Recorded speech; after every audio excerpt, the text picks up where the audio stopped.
Hello everyone. I will be explaining to you the concepts of elasticity.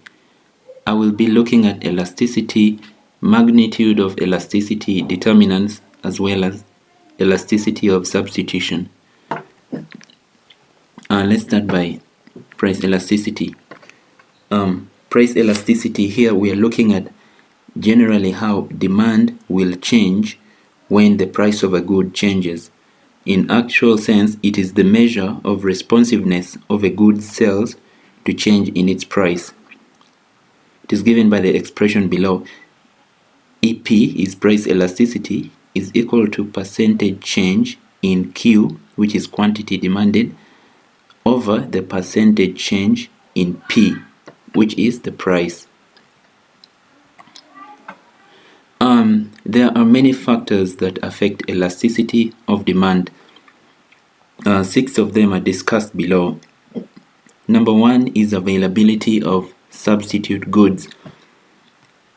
Goods that have substitutes in the market. Take for example tea. It has many substitutes such as coffee and many other substitutes. It is seen to be much more elastic than complementary goods or goods that have no substitutes. Take for example, an increase in the price of tea will cause a decrease in demand for tea because consumers will shift their demand to coffee because the price of coffee will be favorable to them as compared to tea. Therefore, tea will be elastic due to the changing price. Number 2, the proportion of income spent on a particular good. If a consumer spends a greater proportion of their income on a particular good, they are usually curious and keep on looking for alternatives which can help them save a bit of their incomes. While goods that are relatively cheap, that take a smaller percentage of a consumer's household income, take for example a box of Matchbox might be sold at 200 shillings. An increase in price from 200 shillings to 300, or even if it increases from 200 to 400 shillings, the consumer will continue buying the Matchbox because it takes a small proportion of his income. Therefore, he will not take much consideration in changing demand from Matchbox to look for other alternatives as compared to an expensive good that takes a larger proportion of their income. Number 3 is the degree to which a good is considered necessary. Food versus smartphone. Those are just examples I've chosen for explanation. A smartphone can be seen as a luxury in many instances. Therefore, a smartphone can be greatly elastic when the price decreases. You see a greater increase in demand for a smartphone when the price reduces. But while food is less elastic when the price goes up because food is a necessity. An increase in price will cause the consumers will continue buying the food, while an increase in price of a mobile phone can lead to a decrease in demand for mobile phones because consumers can do without mobile phones. So smartphones are much more elastic in the market compared to food because food has to be bought. People cannot live without food. Number 4, we have time of adjustment. Consumers require some time to adjust to a newly changed price in the market. Take for example, the price of a good has changed from maybe 20,000 shillings to 30,000 shillings. Within a short duration of time, we do not see the elasticity is low, but as time goes on, we see that the elasticity begins to increase because the consumers get to adjust to that price in the market.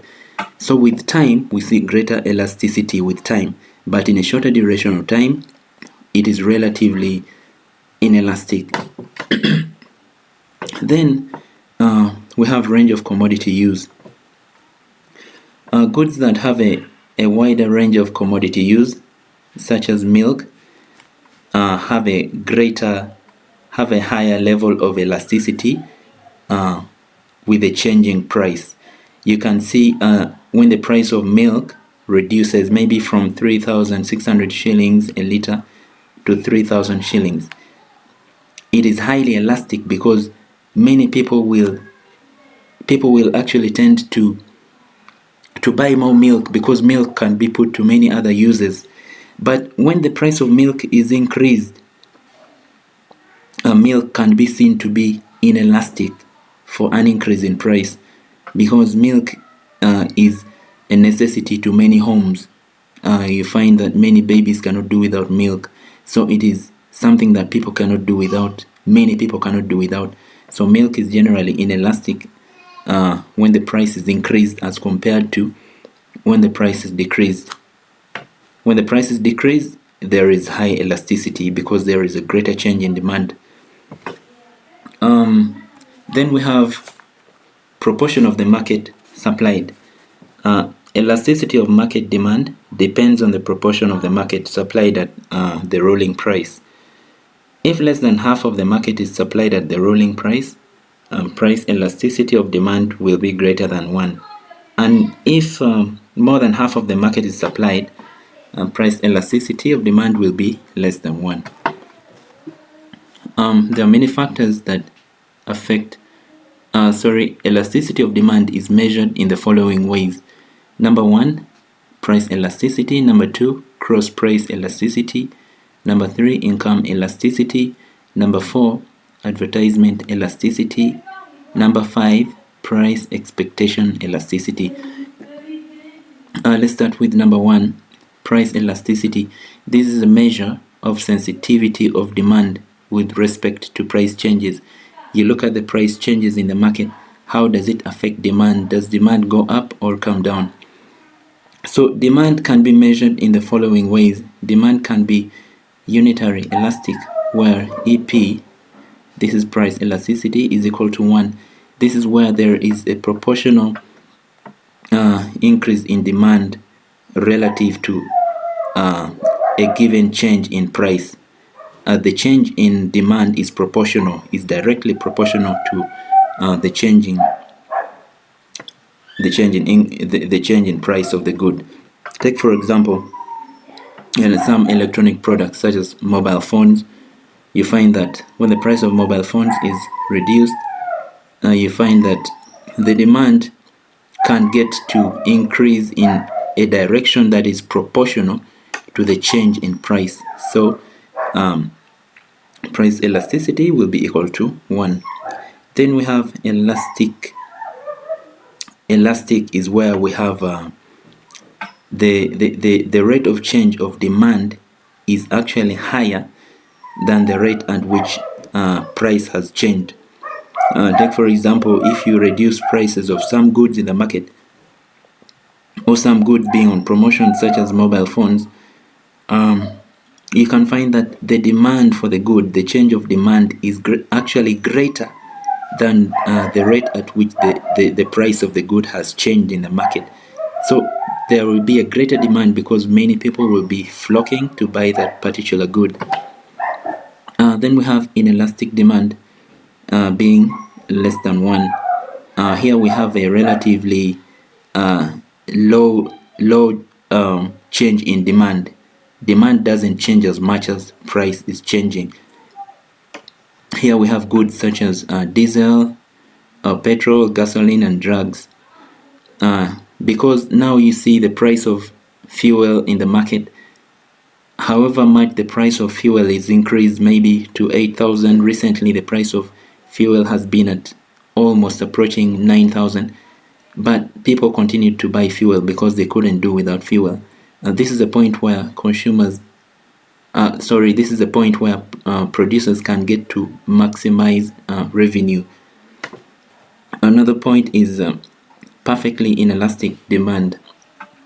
This is a kind of demand where an increase in price does not affect the quantity demanded. Take, for example, certain drugs that are prescribed to treat certain illnesses where someone has to take it throughout their lives. For example, insulin. Whether the price of insulin is increased to a very high level or lowered, they will continue buying it, and the prescription will be the same. If the price of insulin is lowered, people don't get to take more insulin. They take what they have been prescribed. So you find that the demand for insulin can be relatively inelastic in the market. These are graphical representations. On the left, you have a perfectly inelastic demand, whereby you can see no matter the price change, the quantity demanded is at 100. Then towards the right, you find that, let us take an example when the price changes from $5 to $6. Just this small change from $5 to $6 has caused the quantity demanded to increase from around 30 to 240. That is a perfectly elastic demand. There are two ways of measuring price elasticity. Number one, we have point elasticity. Point elasticity is used when there is a very small change in price and very small changes in demand. So price elasticity can be measured at a point on the demand curve. When you measure price elasticity at a given point, you call that that is called point elasticity, where you measure price elasticity at a given point. We also have arc elasticity. Arc elasticity is measured between any 2 points, any two finite points on the demand curve. This is where we have large changes in price and generally large changes in price and large changes in demand. You can use arc elasticity to calculate that scenario. Point elasticity. This is the expression for point elasticity. It is a percentage change in Q, which is quantity demanded, over the percentage change in P, which is the price. So you can see this is point elasticity. We are using a single point for quantity demanded and a single point for price. So this equation here is just simplified as below. This equation is the same as that. When you simplify this, you get this equation, which gives us dQ, which is the change in quantity demanded, over dP, change in price. You multiply by P, which is the price, and Q, which is the quantity demanded. There are certain drawbacks from point elasticity method. Point elasticity can also be called proportionate method. Let's take, for example, initially someone produces goods and prices them at 10,000 shillings and causes them to sell 2 units of the commodity. When the price of goods, the consumer can decide to lower the price of goods from 10,000 to 8,000 shillings, and he gets to sell 4 units of the commodity. If you substitute this into this equation, you see Q1 is already given as 4, Q0 is already given as 2, P1 is 8,000, P1 is 8,000, P1 is the current price, and then P0 is the initial price where the business started to sell at, the price at which they started to sell the goods at. So when you find out the answer for this, it will give you a particular answer. But when you decide to change from 8,000 to 10,000, take for example, a supplier might decide to start selling at 10,000 shillings, supplying 4 units. So this will change to the initial price, because you see this was the current price in the previous scenario, but it has changed to the initial price. So this formula here will give us varying answers depending on where we start from, because this Q1 was the new price, but now you find that it is now it is the quantity at which the consumer starts to sell at. You see, this will give us actually varying answers depending on whether someone starts selling at 10,000 and reduces price to 8,000. You can see the P naught, the initial price, and the new price will change. So this will become again the new price, and this will be the new price at which someone wants to sell at. The proportionate method gives varying answers, and this drawback is solved by arc elasticity method. Arc elasticity, this solves the challenge of this previous method, because this method depends on where we start from. The Q naught and the Q1 will change depending on where we start from. So this we use averages. We use average quantity demanded and average price.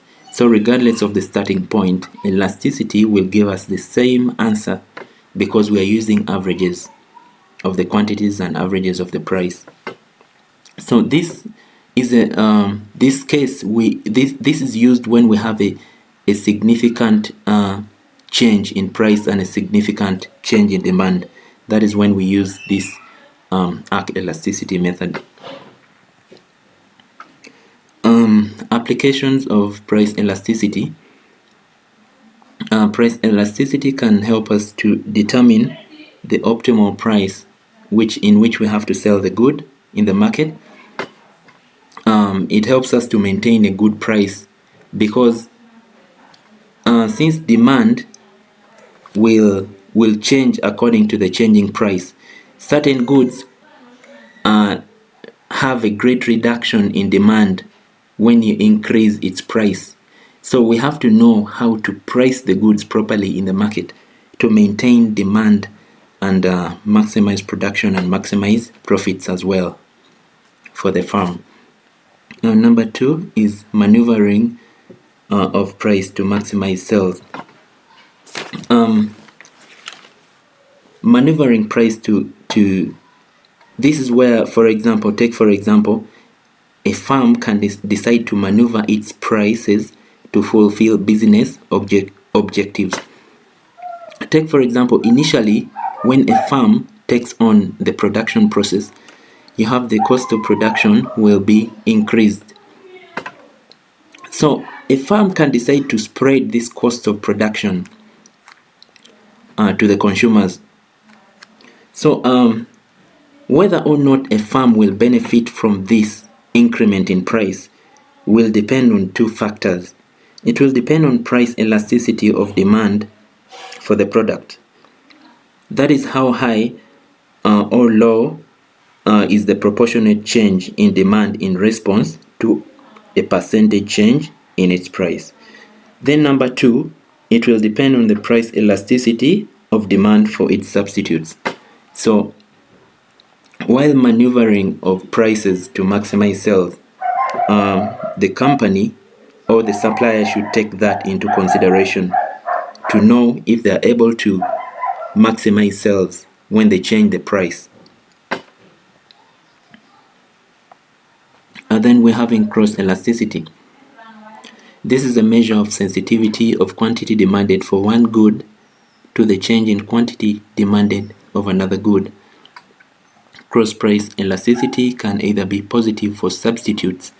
Take, for example, tea and coffee. These ones have a positive, they are positive in nature because an increase in price of tea will lead to an increase in demand for coffee. That is positive. It can also be negative for complementary goods. Take, for example, a car and its fuel. If the prices of cars are increased in the market, you find less people buying cars. That can lead to a decrease in the amount of fuel, a decrease in demand for fuel in the market. Cross price elasticity can also be zero. That means the two goods can be totally unrelated. This is the expression for calculating cross price elasticity. It is a ratio of the percentage change in quantity demanded of a good, take for example tea, to the percentage change in price of the other good, take for example coffee. There are many uses of cross elasticity. It can be used in pricing decisions. It helps us to decide the optimum price at which we are to sell a given product in the market, because we are usually in competition. Take for example tea and coffee. We can know how to decide when pricing, when giving particular prices to our products in the market, in order to avoid losing customers or reducing on sales.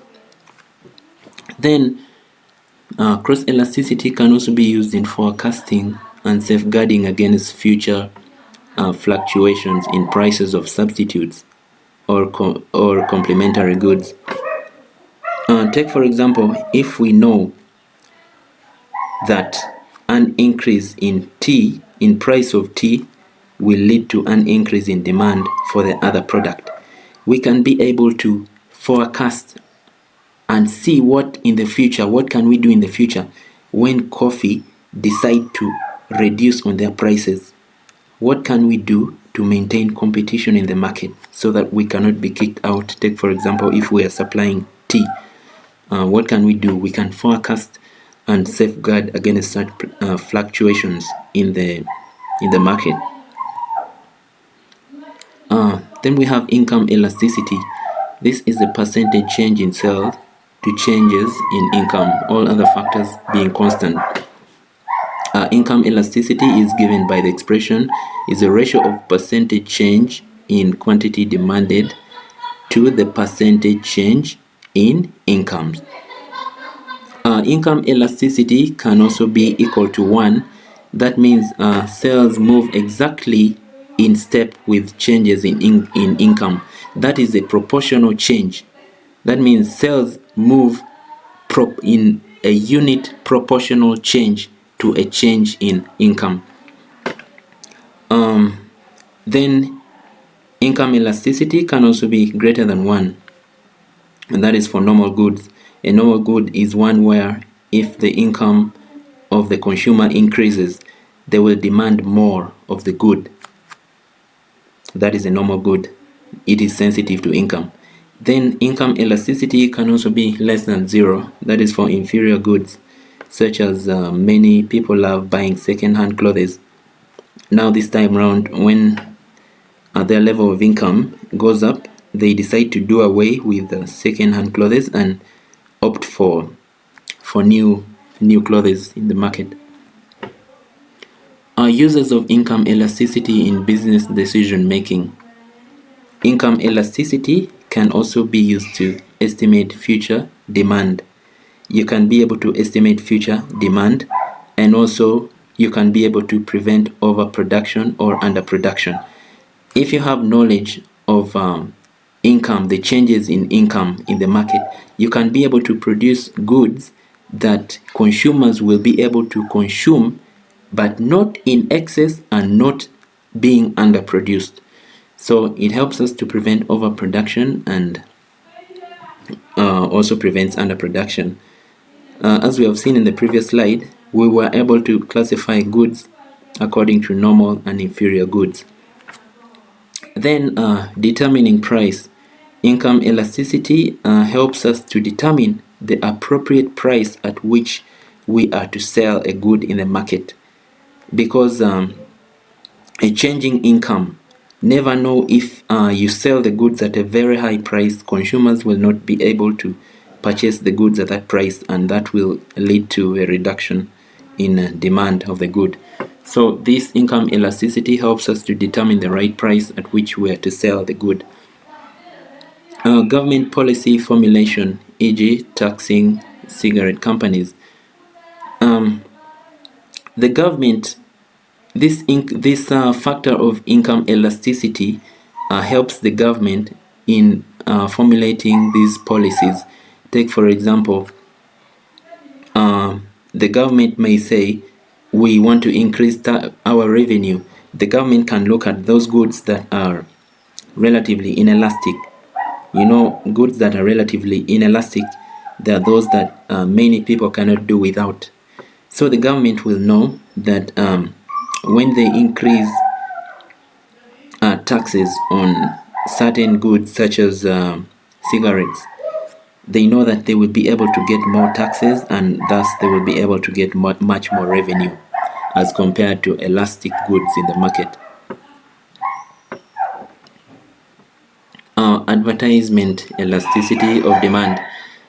This is a measure of a market's sensitivity to increase or decreases in advertising.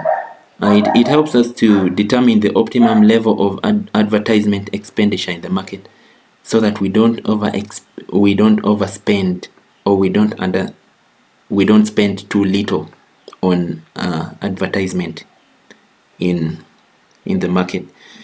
So advertisement elasticity of demand can be 0. That means a good is not responsive to the advertisement that you're putting up. The demand does not respond to how you advertise in the market. When advertisement elasticity is greater than 0 but less than 1, that means the change in quantity demanded is actually less than the amount in which you're putting in to advertise. Then if advertising elasticity of demand is equal to 1, that means the percentage change in quantity demanded is proportional to the percentage change in advertising expenditure. Then the last one, advertisement elasticity of demand can be greater than 1. This is where the percentage change in quantity demanded is higher than the percentage change in advertising expenditure. You have a greater increase in demand as compared to the expenditure you have put in place to advertise a given good. Determinants of advertisement elasticity of demand. We have a level of total sales. Take for example a newly introduced product in the market.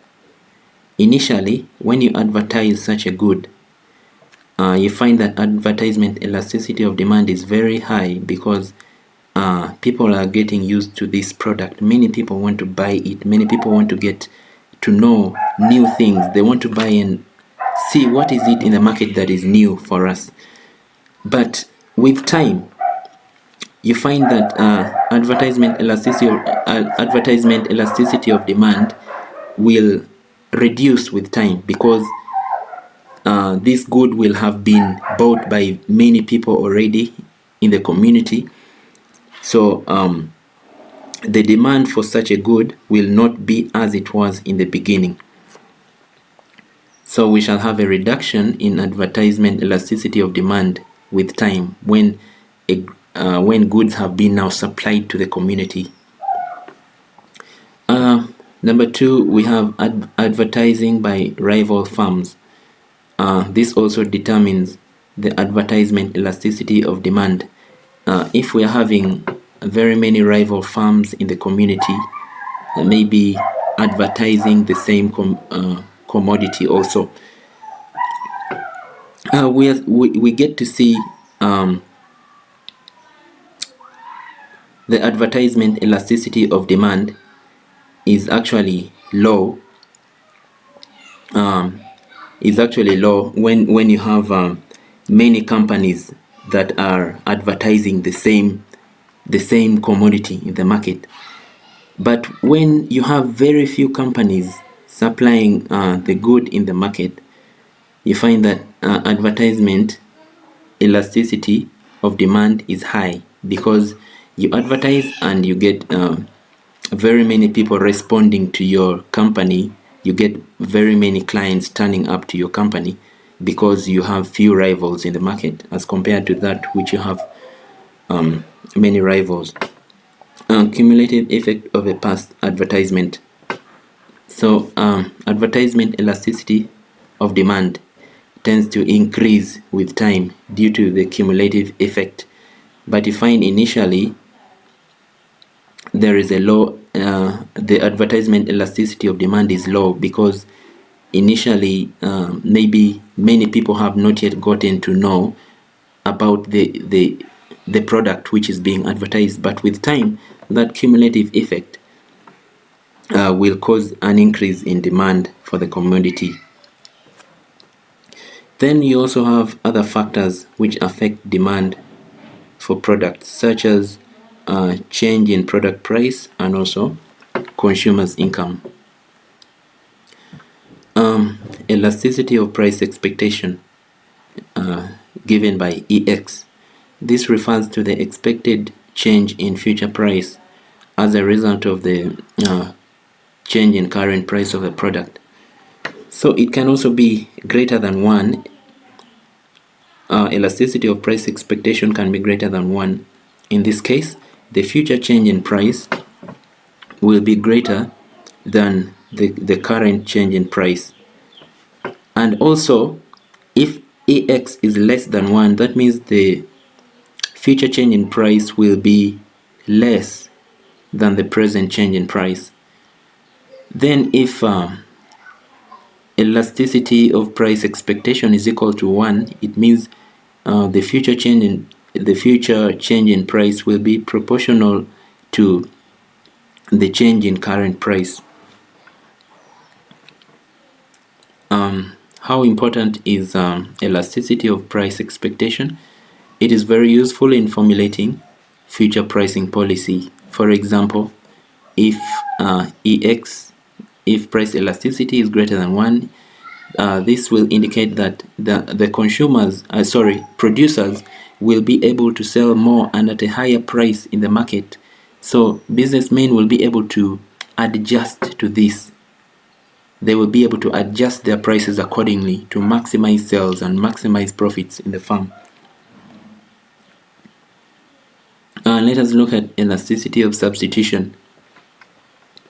This is the ratio of percentage change in capital labor ratio with respect to change in marginal rate of technical substitution. In other words, this elasticity of substitution, here we are looking at how do we balance capital and labor for the same level of production. Take, for example, this is called an isoquant for production of, take, for example, 1 ton is an isoquant for production of 1 ton of maize. You can decide to alter capital and labor, but while maintaining the production at 1 ton. You can see here at 10 units of capital and 100 units of labor, you are still producing 1 ton. But you can decide to increase up to 40 units of capital and about 16 units of labor. You will still be able to produce 1 ton of maize in the market. So this gives us a measure of curvature of an isoquant. We have seen that an isoquant is that curve, and thus the substitutability between input goods for the same level of production. Input goods, we are talking about capital and labor. How do we substitute one for the other, but while maintaining the same level of production? A marginal rate of technical substitution is given by percentage change in marginal product of labor over the percentage change in marginal product of capital, which is given by K. So we can get to calculate this equation and we come up with elasticity of substitution. Yes, thank you so much for listening.